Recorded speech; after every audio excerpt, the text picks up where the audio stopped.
જ્યાં મિત્રો વિડીયોમાં તમારું સ્વાગત છે। જે 27 તારીખના રોજ ઝઘડિયા ડીઆઈસી કંપનીમાં જે ત્યાં ચૈતર વસાવા ન્યાય આપવા માટે ગયા હતા। ઘટના તો પરંતુ 27 તારીખની નહીં પરંતુ 23 તારીખને રોજ 9 વાગ્યાના આસપાસ જે કંપનીમાંથી આગ ફાટી નીકળી હતી। ત્યારબાદ ત્યાં 15 કે 16 લોકોનું જે આગમાં દાઝી ગયા હતા, તેની અંદરથી 2 વ્યક્તિનો મૃત્યુ પણ પામ્યા હતા। ત્યારબાદ તેમના ઘર પરિવારને કોઈ ન્યાય નહોતો મળ્યો। ત્યારબાદ ડેડિયાપાડાના ધારાસભ્ય ચૈતર વસાવા 27 તારીખના રોજ ઝઘડિયા ડીઆઈસી કંપનીમાં જઈ પહોંચ્યા હતા। ત્યારબાદ ત્યાં કંપનીમાં જઈને ત્યાં એક રૂનકભાઈ અને ચૈતર વસાવાના વચ્ચે લાફામારી થઈ હતી। ત્યારબાદ ચૈતર વસાવા ઉપર જે ભરૂચ પોલીસ સ્ટેશનમાં એમની ફરિયાદ નોંધવામાં આવી હતી। ત્યારબાદ આ ફરિયાદને લઈને ડેડિયાપાડાના ધારાસભ્ય ચૈતર વસાવા એવું પણ કહ્યું હતું કે તમારા જેલથી અમે ડરતા નથી અને હું એક ચૈતર વસાવા નથી, અમે હજારો ચૈતર વસાવા અહીંયા ઊભા છે। ત્યારબાદ આ ફરિયાદને લઈને ડેડિયાપાડાના ધારાસભ્ય ચૈતર વસાવા શું કહ્યું તે તમે ધ્યાનથી સાંભળજો। ઝઘડિયા જીઆઈડીસીની metropolitical chemical private limited company, જ્યાં 23મી તારીખના રોજ એમની બેદરકારીના લીધે આગ લાગી, 16 જેટલા કર્મચારીઓ ગંભીર રીતે દાઝી ગયા, એમાં 2 કર્મચારીઓના હમણાં મૃત્યુ થયા અને એમના પીડિત પરિવારોની સાથે અમે કંપની પર એમના કહેવા પ્રમાણે અમે ગયા અને કંપનીને કીધું કે ભાઈ આમને માનવતાની રીતે આપણે મદદરૂપ બનવાનું છે, એમની પોલિસી કે એમને કોઈ પણ વ્યવસ્થા આપણે કરી આપવાની છે। ત્યારે ત્યાંની પોલીસે 5 દિવસ સુધી કોઈ પણ જાતની એફઆઈઆર આ કંપની પર કરી નથી। અમે ગયા બાદ પ્રશાસન દ્વારા આ કંપનીને બંધ કરવા માટેની નોટિસ એમણે આપેલી છે ને સંતોષ માન્યો છે।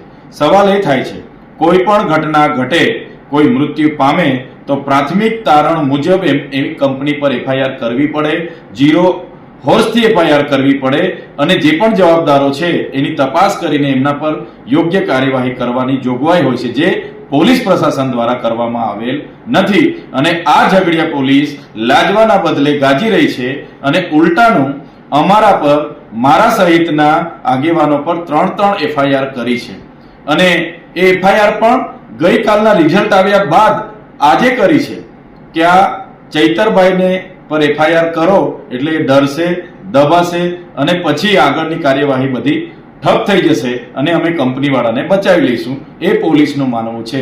ત્યારે અમે પોલીસના એ અધિકારીઓને કહેવા માંગીએ છીએ, તમારી આવી ખોટી એફઆઈઆરોથી, તમારી જેલોથી અમે ડરવાવાળા લોકો નથી। અમે આ અગાઉ પણ ત્યાંના અંકલેશ્વર, પાનોલી, દહેજ, ઝઘડિયા, વાલિયા તમામ કામદારો માટે અમે લડ્યા છે, આજે પણ લડીએ છીએ અને ભવિષ્યમાં પણ અમે લડીશું અને લડતા રહીશું। અને જનતા ખૂબ સારી રીતે જાણે છે, જાગૃત છે, તમામ કામદારોને પણ ખબર છે કે આમાં શું ઘટના ઘટી છે। ત્યારે જ્યારે પણ અમારે જેલમાં જવાનું થશે ત્યારે આજે એકલા ચૈતર વસાવા નથી, આજે બધા જ હજારો ચૈતર વસાવા અહીંયા ઉભા થયેલા છે। હજારો ચૈતર વસાવા જેલમાં બેસવા માટે તૈયાર છે અને અમે આવનારા દિવસોમાં તમામ કામદારોને પણ અપીલ કરીશું અને જ્યારે પણ અમારે જેલમાં જવું પડશે પૂરી તૈયારી સાથે જેલમાં જઈશું, જેલ પણ બેઠીશું, પણ અમારું કામ જે કામદારોને ન્યાય આપવાનું છે એ ન્યાય અમે આપીને રહીશું। આ 16 પરિવારના લોકોને ન્યાય આપવાનું કામ અમારું છે, એ ન્યાય અપાવીને રહીશું। એમની સાથે ક્યાંય અન્યાય નહીં થવા દઈએ, એમના પરિવારો સાથે અન્યાય નહીં થવા દઈએ, એની અમે ખાતરી આપીએ છીએ। તમે પૂરો વિડીયો જોયો હશે તો ખૂબ તમારો આભાર અને તમારો તુલસી બિલની યુટ્યુબ ચેનલને તમે પહેલાથી તમે સબસ્ક્રાઇબ કરીને રાખી હશે તો તમારો ખૂબ આભાર હું માનું છું। અને આજનો અહીંયા વિડીયો સમગ્ર થશે, પણ મિત્રો તમારા તુલસી બિલની યુટ્યુબ ચેનલ ઉપર તમે નવા આવ્યા હોય તો તમારા તુલસી બિલની યુટ્યુબ ચેનલને સબસ્ક્રાઇબ કરી લેજો, ત્યાંથી મિસ કોન્ટેન્ટના વિડીયોની નોટિફિકેશન સૌથી પહેલા તમને મળી શકે।